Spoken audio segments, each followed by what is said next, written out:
Dhubri medical college की nurse और शिक्षक पति गिरफ्तार। घर में अवैध गर्भपात कराने का गंभीर आरोप।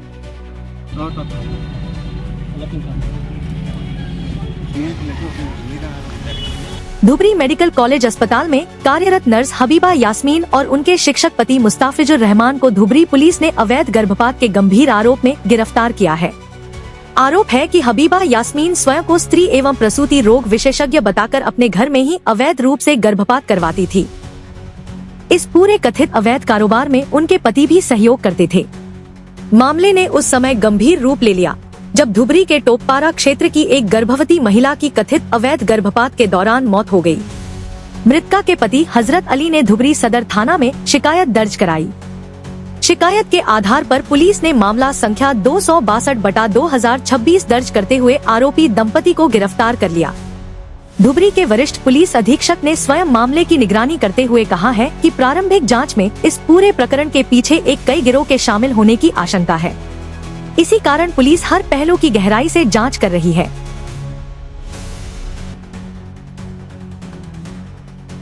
News desk report any times 24/7।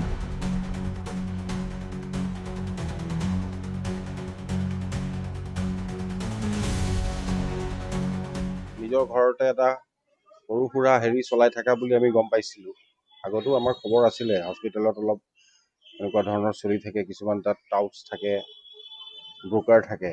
এই বস্তুটো অলৰেডি প্ৰমাণ হৈছে। এই কেছটো অলৰেডি খবৰ পোৱাৰ পিছত আমাৰ মানুহ পুলিচ গৈ তেওঁলোকৰ ঘৰত ৰেড কৰা হ'ল।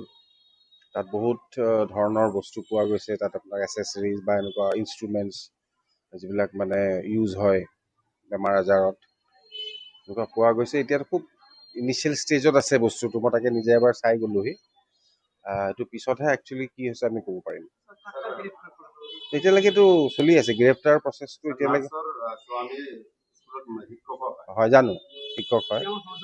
তেওঁতো সেই ঘৰটোতে থাকে, তেওঁতো সেইটো ঘৰতে থাকে।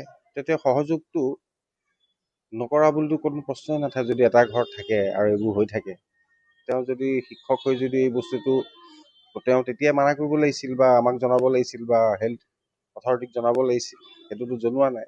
এইটো বুজা যায় যে তেওঁৰ সহযোগ আছে। সেইকাৰণে এইটো বস্তুটো খুব ইনিচিয়েল ষ্টেজত আছে। আমি আই থিংক আবেলি বা কাইলৈৰ ভিতৰত আমি এইটো ইয়াৰ হেৰিটো পাম আৰু। নহয়, এইটো একচুৱেলি এইটো আমাৰ এটা লাইনত খবৰ আহিছিলে। তাৰপিছতহে আমি এইটো কাৰণ এতিয়ালৈকে মই সেই বস্তুখিনি নিজে চোৱা নাই। মই আকৌ চাম এতিয়া। কলেজ চিঅ'পিত আমাৰ চলি আছে এটা ইণ্টাৰগেশ্যন বেলেগে। এইটোতো মই এবাৰ নিজে চাব আহিলোঁ, হেণ্ড অন এটা ইনফৰমেশ্যন ল'ব আহিলোঁ। আই থিংক কাইলৈ মানে আমাৰ গোটেই বস্তুটো আৰু কোন কোন ইনভল্ভ আছে, কি আছে, আৰু বেলেগ মানুহ বহুত থাকিব পাৰে ইনভল্ভ, এইবিলাক চব উলিয়াব লাগিব। আৰু নাম পাইছোঁ 2-এজন অলপ, তেওঁলোক পলাতক অৱস্থাত আছে। এইটো বুজা যায় যে এইটো এটা অৰ্গেনাইজ ৱেত কৰি আছে। চ' এইটো আমি বাছ কৰিছোঁ আৰু ইয়াৰ একদম গুৰিলৈ যাবলৈ চেষ্টা কৰি আছোঁ। Thank U.